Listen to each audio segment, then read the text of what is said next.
If there was one physical subject, one material subject that we should focus on, in my opinion, it is very clear that the head of the snake is the financial system.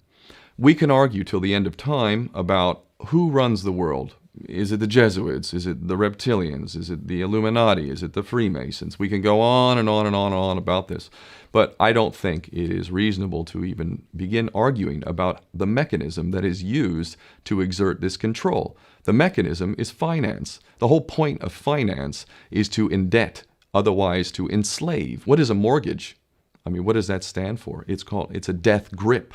So when you get a mortgage, you have a death grip held over you because you are in debt. You don't even own the house. The bank owns the house that loaned you the money to buy the house, unless you're fortunate enough to have all the money to buy it outright. And even then, you can be taxed by the government, and if you fail to keep up with those taxes, the government can then take it from you. The whole system is based on a financial fraud, which effectively takes the power that we have and it gives it to a tiny group of individuals who are running the world through the control of finance. With the infinite supply of money that we have allowed them to take, they have literally an infinite supply of money, and with that money, and from their psychopathic point of view, they have bought everything and everyone who can be bought. So those of us who cannot be bought, because we operate on a level that goes way beyond the material, we are not rewarded for such behavior. We are punished for such behavior. And the most slovenly, disgustingly criminal, pedophilia, corrupt moral individuals, those are the ones that are rewarded in this system, which is upside down. We reward the pedophiles, we reward the corrupt, we reward the liars, we reward the people with no morals at all, and usually we compromise them under this system in terms of maybe a videotape. Maybe Barack Obama is gay. Maybe we have videotape of him having sex with another man, or perhaps some other acts that may be not so popular amongst many of the electorate.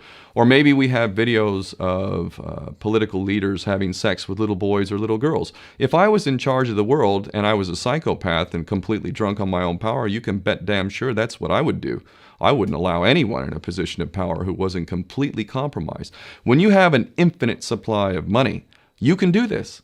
Take that supply of money away, take that power back, put it in the hands of the people, get rid of fractional reserve banking, which is an obscenity in itself. Listen to the lessons of Jesus Christ. If you're a Christian who got really pissed off when he went to the temple and he saw what the money changers were doing, let's take back control of the issuance of money, and not just on a national level. I'm happy to see in Denmark that you have your own currency. You don't have the euro. But on every country's level, they should be issuing their own currency in a transparent, non-usury based way in which it really, truly benefits the people. And in that way, we can literally free ourselves of the banking debt which is drowning us all, and we can stop scrambling for the crumbs from the table of these filthy rich psychopaths and live in a state of abundance just by changing this one thing. And I'm not just talking about abundance for Western nations who have an artificially inflated value with their currencies. We all in the West are guilty of having that reward while the rest of the world is sucking on it. Every nation in the world can use a sensible financial policy to liberate themselves, to have world-class education, infrastructure. Everything that a healthy society would require can be had in the worst, most corrupt African country, in any part of the world. We can all have that if we simply change that one thing. John F. Kennedy did that about 6 months before he was taken out. He issued United States notes as opposed to Federal Reserve notes.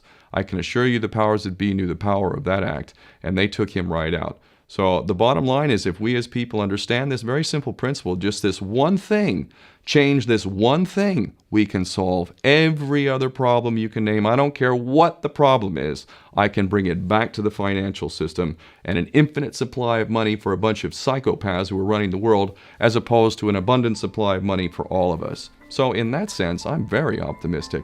This is not rocket science. I am not the smartest guy in the room. We can all understand this. And as soon as we do, we can exercise the same power that we had, but relinquished, and we can have a future for ourselves and our children. There's a lot to be optimistic about, quite frankly.